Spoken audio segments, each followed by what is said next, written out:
नमस्कार दोस्तों।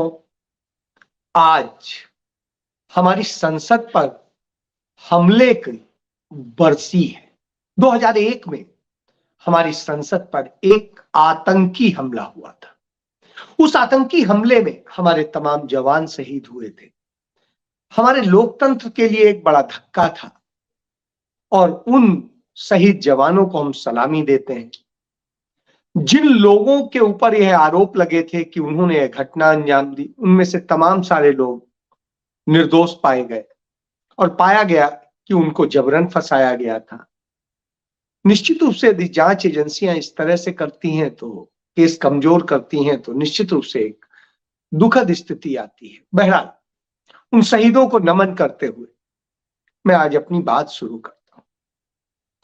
आज जब हम उन शहीदों को नमन कर रहे थे और उसके बाद संसद में हमारे सांसद अपनी अपनी बात रख रहे थे तो लोकसभा में दो युवक सागर शर्मा और मनोरंजन शर्मा वो दर्शक दीर्घा से नीचे कूदे और कूदने के बाद में ऊंचाई बहुत है, उसमें पांव टूटने और सबका खतरा भी था। बहरहाल वो नीचे कूदते हैं और कूदने के बाद में वो सिंपल एक स्प्रे, कलर स्प्रे के जरिए वहां पर एक फॉग फैलाने की, मतलब धुआं फैलाने की कोशिश करते हैं। उसके जरिए वो क्या मैसेज देना चाह रहे था वो तो बाकी विस्तृत जांच में आएगा, लेकिन जो फौरी जांच में फौरी चीजें पता चली हैं उससे बड़ा स्थिति दर्दनाक है।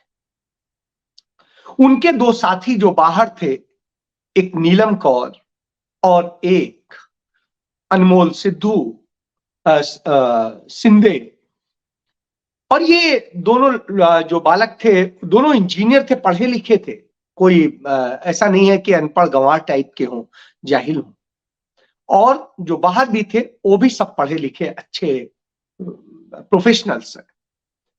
आखिर क्या वजह हुई कि अपने पूरे कैरियर को, अपनी जिंदगी को दांव पर लगा करके इस तरह की हरकत करें? और वो जिस सांसद का पास लेकर के आए थे, जिसके जरिए वो दर्शक दीर्घा तक पहुंचे थे, वो प्रताप सिम्हा, वो मैसूर से भारतीय जनता पार्टी के सांसद हैं और उन्हें बड़ा अराजक सांसद माना जाता है। कहीं तोड़फोड़ कर देना, कहीं दूसरे धर्म के लोगों पे हमला करा देना और तमाम सारी चीजें। एक बार वो एक बस स्टैंड पे गए और वहां पर गुंबद स्टाइल में वो बना हुआ था, तो साहब उन्होंने कहा नहीं, इससे मुझे मस्जिद की बू आती है, इसलिए इसे तोड़ दीजिए। यानी साहब को लगेगा कि यदि उनका घर मुस्लिम टाइप का लग रहा है तो उसे तोड़ देंगे। तो कमोबेश इस तरह के नफरती लोगों के वो पास लेके आए थे, तो इसलिए एक बार शंका भी पैदा होती है। लेकिन इस शंका पर हम जाएं, सारी चीजों पर जाएं, उसके पहले में देखना होगा है क्या। एक तरफ खालिस्तानी जो है, भारत सरकार उन्हें आतंकी भी कहती है, पन्नू, और वो पन्नू ने अमेरिका से धमकी दी थी कि वो संसद में बवाल कराएंगे या जो भी कुछ है। हालांकि वो तो कुछ नहीं करा सके।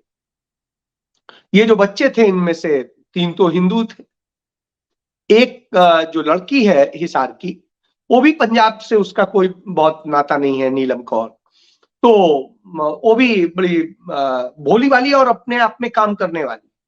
अब वो प्रोटेस्ट क्यों कर रहे थे इस बात को लेकर के, तो उन्होंने कहा कि साहब हम ध्यान आकर्षण करना चाहते थे इस बात के लिए कि मणिपुर में बेटियों के साथ लगातार रेप हो रहे हैं, गैंग रेप हो रहे हैं, उन्हें नग्न रूप से नचाया जा रहा है, दौड़ाया जा रहा है और न जाने क्या क्या विभत्स घटनाएं हो रही, लगातार वहां हत्याएं हो रही हैं और बहुत सारी घटनाएं जो देश को और हम सबको शर्मसार करती हैं। हमारी संवेदना है उनके साथ, और हमारा प्रधानमंत्री और हमारे देश के तमाम मंत्री, गृह मंत्री और वो सब, कोई उस पर ध्यान नहीं दे रहे हैं। उन्हें कोई फिक्र नहीं है अपने देश के उस हिस्से को। इस तरह से वो व्यवहार कर रहे हैं जैसे उसे काट के फेंक दिया हो, टुकड़े कर दिया हो, वो अलग राष्ट्र बना दिया हो। क्या स्थिति है वहां पर। कभी मैतेई समुदाय के लोग जाते हैं किसी थाने को लूट लेते हैं, वहां से असलहे लूट लेते हैं, पुलिस लाइन से लूट लेते हैं, और बहुत सारी घटनाएं हो रही।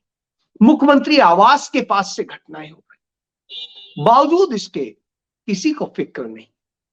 लगता है कि सब भूल गए हैं कि मणिपुर नाम का भी कोई एक जगह है, एक ऐसा क्षेत्र है जहां पर यह हो रहा है, और इस तरह की घटनाएं बढ़ती जा रही। अब तक कई 100 लड़कियां शिकार हो चुकी हैं रेप का। इसके बाद में कई 100 लोग मर चुके हैं, हत्याएं हो चुकी हैं, कई की लाशें लापता हैं, कई का और बहुत सारी चीजें। और उसके बाद सरकार नैरेटिव बनाती है, तो यह चिंताजनक है। इसलिए वो प्रोटेस्ट कर रहे थे। उनका मकसद किसी को नुकसान पहुंचाना नहीं था, लेकिन उनकी इस बात को हम सच भी मान लें तो एक बात सच है कि यदि वो चाहते कि हमें नुकसान पहुंचाना है तो वो क्या क्या कर सकते थे। क्योंकि मेरा भाई खुद जैविक साइंटिस्ट है, तो मैंने उससे पूछा क्या हो सकता है, तो उसने बताया कि जैविक गैस होती है जिसके जरिए वो जर्म्स पैदा कर दिए जाते हैं जो पूरी त्राही त्राही मचा सकते हैं। उनको वो स्प्रे कर सकते थे, उन्हें निकाल सकते थे, यह कर सकते थे। इससे पूरी संसद में जितने लोग मौजूद थे वो उसके शिकार हो जाते और वो आगे अन्य लोगों को शिकार कर देते। यह भी किया जा सकता है, उसका भी स्प्रे आता है। एक स्प्रे सामान्य तौर पे हम सब देखते हैं, महिलाओं को सजेस्ट किया जाता है कि वो अपने पास रखें, वो मिर्ची स्प्रे होता है जिसमें किसी के चेहरे पर उस पे आंख पे डाल देंगे तो आपको मिर्च जैसा लगेगा और वो बुरी तरह से घायल हो जाएगा, वो स्थिति है। एक तीसरा होता है जहरीला स्प्रे, वो छोड़ देंगे तो जो भी उस गैस के परिधि में आएगा या जो भी कुछ होगा तो वो उसको सूंघते ही मर जाएगा और वो होगा। ऐसे ऐसे जहर मौजूद हैं जिनकी स्प्रे छोड़ी जाए तो बचा पाना मुश्किल हो जाएगा, तुरंत दम घुट जाती है। उस तरह के भी हैं। लेकिन मैं धन्यवाद दूंगा उन लड़कों को, उन लोगों को, उन्होंने कोई ऐसी हरकत नहीं की। वो इंजीनियर थे, तमाम सारी चीजें इजाद भी कर सकते थे, उन्होंने ऐसा नहीं किया। उन्होंने कोई जो है बम नहीं फोड़ा, कोई वो नहीं किया। उन्होंने एक ध्यान आकर्षण करने का प्रयास किया शून्यकाल के दौरान। उन्हें कांग्रेस पार्टी के पंजाब से सांसद औजला ने, गुरजीत औजला ने पकड़ लिया, लेकिन भारतीय जनता पार्टी के तमाम सांसदों ने वहां गुंडई के अंदाज में व्यवहार किया। सुरक्षा कर्मियों को सीधे सौंपने के बजाय उनको मारने पीटने लगे। यह गलत था। आप सांसद हैं, नियम कानून बनाना, उनकी मर्यादाएं रखना आपका सबसे पहला कर्तव्य है, लेकिन आप इस तरह की हरकत करेंगे निश्चित रूप से शर्मनाक है। बहरहाल जो घटना हुई वो दुखद है, शून्यकाल में हुई। उस समय स्पीकर मौजूद नहीं थे, एक चेयरमैन जो है, उप चेयरमैन जो है उसको चला रहे थे अग्रवाल साहब, तो उन सब ने सारी घटना का ब्यौरा दिया, वीडियोज मौजूद। दिल्ली पुलिस को उन्हें सौंप दिया गया, उनसे पूछताछ हो रही है, आईबी से लेके सब कर रहे हैं, और इतना तो सर्टिफाई हो गया कि वो किसी आपराधिक या किसी वैसे बैकग्राउंड के लोग नहीं है जो अभी फौरी जांच आई है। आखिर वो क्यों मजबूर हुए, हम इस पर बात करें इसके पहले एक इतिहास पे बात करते हैं। 8 अप्रैल 1929, याद करिए आप, नाम था भगत सिंह, बटुकेश्वर दत्त, और इन दोनों लोगों ने सेंट्रल असेंबली में घुस करके, दर्शक दीर्घा में गए थे और उसके बाद वहीं पर घुस करके उन्होंने एक धुआं बम छोड़ा था। जैसे इन्होंने धुएं वाला स्प्रे किया जो पीले रंग का धुआं छोड़ रहा था, कलर था, उस समय इस तरह से इतनी टेक्निक नहीं थी, तो उन्होंने वो बम फोड़ा था जिससे धुआं निकले, किसी को नुकसान ना हो, यानी किसी को हार्म करना उनका मकसद नहीं था, और उन्होंने वो छोड़ा। उनके साथीगण बाहर थे, उन लोगों ने नारे लगाए और इंकलाब जिंदाबाद के नारे लगाते हुए देश की आजादी और जिस तरीके से अन्याय हो रहा था, ब्रिटिश हुकूमत जिस तरीके से अन्याय कर रही थी, उसके खिलाफ उन्होंने नारे लगाए थे। उन्होंने देश के उन मुद्दों को लेकर के जिन्हें अनदेखा कर रही थी सरकार, उस पर नारे लगाए थे, क्योंकि ब्रिटिश हुकूमत की गुलामी में सब कुछ वही हो रहा था जो आज हो रहा है। और इस गुलामी की दशा को लेकर के जब उन्होंने शोर मचाया था, उन्होंने भारतीयों पे होते अत्याचार को लेकर उठाया था, लड़कियों पे होते अत्याचार को उठाया था, देशवासियों के हकों को छीनने की जो कोशिश हो रही थी उसको लेकर उठाया। आज भी वही हुआ है, चाहे सागर शर्मा हो, मनोरंजन शर्मा हो, अनमोल सिंधे हो या नीलम कौर, इन चारों ने वास्तव में देश का ध्यान, दुनिया का ध्यान इस ओर आकृष्ट करने की कोशिश की है कि देखिए मणिपुर में ये हो रहा है। 8 महीने होने जा रहे हैं, हमारे प्रधानमंत्री सैर कर रहे हैं, चुनाव में जा रहे हैं और बहुत सब कुछ कर रहे हैं, दुनिया भर में घूम रहे हैं, तमाम भाषण दे रहे हैं, लेकिन उन्हें उस मणिपुर की फिक्र नहीं है जहां वो कह के आए थे चुनावी वायदे में कि आपको अपनी चिंता करने की जरूरत नहीं, हम आपकी चिंता करेंगे। आज वो मणिपुर चल रहा है, लोग मर रहे हैं, 7.5 महीने से इंटरनेट बंद पड़ा है, तमाम जीवन के कार्यक्रम बंद पड़े हैं, लोग शरणार्थी कैंपों में रह रहे हैं, उनको खाने पीने कपड़े सबकी समस्याएं। अभी हाल के दिनों में कांग्रेस पार्टी के जो युवा विंग है उसके अध्यक्ष बीवी श्रीनिवास वहां गए, अपनी टीम के साथ गए और राहुल गांधी की तरफ से उन्होंने वहां पर तमाम जरूरतमंदों को कपड़े बांटे, तमाम कंबल बांटे और बहुत सारी चीजें दी, खाने पीने के सामान बांटे और यह करके आए।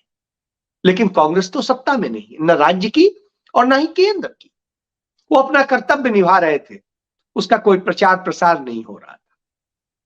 उनका मकसद था कि लोगों को मदद मिले, क्योंकि वो हमारे देश के हैं, हमारे भाई बहन हैं, चाहे जो हमें उनके बारे में सोचना चाहिए था। लेकिन क्या हमने, जब हम वसुधैव कुटुंबकम की बात करते हैं, क्या हम अपने हिंदुस्तान जिसे हम भारत माता कहते हैं उसके तमाम सारे ये जो लाल हैं, बच्चे हैं, बेटियां हैं, क्या हम उनको सुरक्षित रख पा रहे हैं? क्या हम उनके लिए कुछ कर रहे हैं? इस बारे में क्या सोचने की कोशिश की हमारी सरकार ने? नहीं की। शायद यही वजह थी कि इन संवेदनशील चारों युवाओं ने अपने भविष्य को दांव पर लगा के, अपने जीवन को दांव पर लगाकर यह किया। और यदि कहीं धोखे से वो मुसलमान होते या सिख होते तो आप तमाम सारे से आरोप लगा देते, 1 सेकेंड नहीं लगता, 1 सेकेंड के अंदर उन्हें जाने क्या क्या कह देते। आज उन्होंने, कम से कम मैं तो सलाम करता हूं इन बच्चों को कि इन्होंने सही दिशा में एक समझाने की कोशिश की। हालांकि यह चिंता का विषय है सरकार के लिए कि उसने यह हालत कर दी है कि बच्चे अपना जीवन खतरे में डालकर, अपने आप को आत्मघाती बना करके इस तरह की करते हैं। यदि उन्हें गोली मार दी जाती, मर जाते तो क्या होता? यह भी सोचने का विषय। उन्हें जिस तरीके से तमाम भाजपा के सांसदों ने पीटा, वह भी अपने आप में चिंताजनक। उन्होंने किसी को नुकसान नहीं पहुंचाया। और इसके बाद में जिस तरह की घटनाएं हो रही, चिंता देती है कि क्या हमारे सांसद, जो हमारे जनप्रतिनिधि हैं, क्या वो अपने दायित्व का निर्वहन कर रहे हैं और क्या वो भी सुरक्षित है? ऐसे तो कोई भी कुछ भी ला करके और कुछ भी कर सकता, यानी ना वो सुरक्षित है, न देश के नागरिक सुरक्षित है।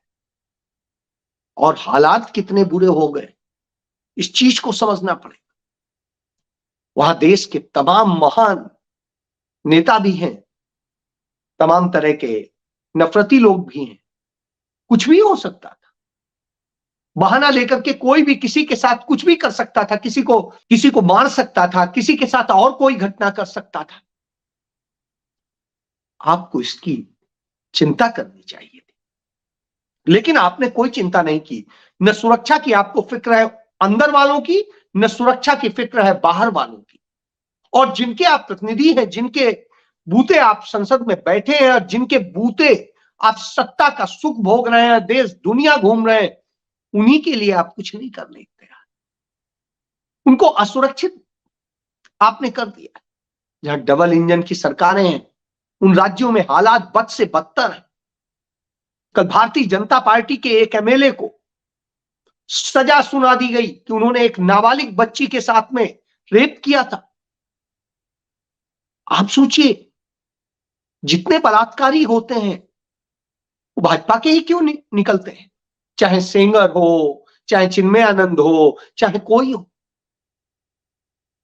और उसके बाद में उससे ज्यादा चिंताजनक डबल इंजन की सरकार, जहां राम राज्य की सरकार कहते हैं, उस प्रदेश, उत्तर प्रदेश की राजधानी में एक सीनियर प्रशासनिक अफसर की बेटी के साथ किस तरह से गैंगरेप होता है। 7 थाने पड़ते हैं, वो चिल्लाती है, कोई मदद को नहीं आता है, गाड़ी में सब कुछ हो जाता है। इसके बाद गिरफ्तार कर लीजिएगा, सजा सुना दीजिएगा, क्या कर लीजिएगा, क्या फर्क पड़ता है। उसके जीवन में तो एक दंश लग गया ना, उसको तो आप कलंकित कर रहे हैं ना। तो साहब, यही लोकतंत्र हमने बनाया था। और लोकतंत्र किस तरह का बनाया है? लोकतंत्र बनाया हमने पर्ची का, लोकतंत्र बनाया हमने डर का। इतना डर कि जनता को आप डराएंगे। जिस जनता के आप प्रतिनिधि हैं, जिसके बूते आप सत्ता में हैं, उसको डराते हैं आप तमाम नामों से, कहीं पुलिस से, कहीं ईडी से, कहीं सीबीआई से, कहीं कोई और एजेंसी से, कहीं किसी तरीके से। कहते हैं नहीं तो ये नहीं कर तो ये कर देंगे, नहीं तो हमले करते हैं, मारते हैं, सब कुछ करते हैं। फिर इससे बच जाइए। आप विपक्ष के नेताओं को जिस तरीके से 95% विपक्ष के नेताओं पर ईडी, सीबीआई और सबकी कार्रवाई हो रही है, क्यों? और जो आपके साथ बैठे हैं, सारे बड़े भ्रष्टाचारी आपके साथ बैठे हैं, उन पर कोई कार्रवाई नहीं हो रही। शोर मचाते हैं आप। तमाम सारी जब ये हरकतें होती हैं तो निश्चित रूप से चिंताजनक होता है। और इसके बाद में सवाल इस पर खड़ा होता है कि आप इतना सब कुछ कहते हैं, लेकिन गलत को आप करते हैं। छगन भुजबल को क्लीन चिट आपने दे दी, जिनके ऊपर भ्रष्टाचार से लेकर सब चीजों के आरोप थे।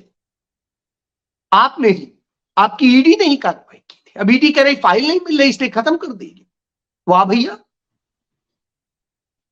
तो इस दशा में लाके खड़ा कर दिया है। देश को एक कंगारू कोर्ट में बदल दिया है। जो आपको मुफीद नहीं लगता है तो साहब उस पर आप कार्रवाई करा देंगे, उसे आप निष्कासित करा देंगे, उसके को सजा करवा देंगे। और अदालतें गुलामी का शिकार हो गई हैं। तो गुलामी की स्थिति यह है, आपकी अपनी पार्टी में इतना डर है कि जो पहली बार विधानसभा का सदस्य चुना जाता है, जिसको कोई प्रशासनिक और कोई अनुभव नहीं होता है, जिसका पार्टी में भी कोई बड़ा योगदान नहीं होता है, अचानक आपकी पर्ची से उसे मुख्यमंत्री बना दिया जाता है और किसी में बोलने की हिम्मत नहीं पड़ती। कमोबेश इसी तरीके से एक भ्रष्टाचारी, हमले करने वाला, गाली गलौज करने वाला, मारपीट करने वाला व्यक्ति मोहन यादव मध्य प्रदेश में मुख्यमंत्री बना दिया जाता है। क्या योगदान था? कुछ नहीं, साहब बना दिया। उसके बाद में क्यों? क्योंकि वो अरबपति, खरबपति है। इसके बाद छत्तीसगढ़ में इसी तरह से हुआ। कांग्रेस से भागा हुआ व्यक्ति, ईडी सीबीआई के रडार का व्यक्ति, जिसे आपने नोटिस भेजा था, और धर्म के नाम पे दंगे फसाद करने वाला वो व्यक्ति आपके साथ होता है, आपका प्रदेश अध्यक्ष भी बनता है आपके साथ में, और फिर आप उसे मुख्यमंत्री बना देते हैं। वो भी गाली गलौज और गला काट लेने और जाने क्या क्या बातें करता है, नक्सली उस तरह का व्यवहार करता है। उस आदमी को आप बना देते हैं और उसके बाद कहते हैं आप कोई विरोध नहीं। क्यों? आपने डर का, भय का माहौल बना दिया है। और इस भय के माहौल का ही जवाब है कि वो नए युवा, जिनका चाल, चरित्र, चेहरा सब अच्छा है, आज उन्हें मजबूरन आपको सचेत करने के लिए स्प्रे करना पड़ रहा है संसद के अंदर, नारे लगाने पड़ रहे हैं कि मणिपुर को बचा लो, बेटियों को बचा लो, लोगों को बचा लो, राज्य को बचा लो। सोचना है आपको कि आप ऐसे लोगों के साथ खड़े हैं या आपको मोहब्बत की दुकान चलानी है? फैसला तो आपको करना है, क्योंकि जनता ही जनार्दन है, और जनता ये डरी हुई कायर हो जाएगी तो फिर तो कुछ नहीं होगा। इसलिए जनता को लड़ना है, और जनता खड़ी हो गई तो ये कहीं के नहीं रहे। यह आप जान लीजिए, कोई मशीन इन्हें नहीं बचा सकती है। जय हिंद।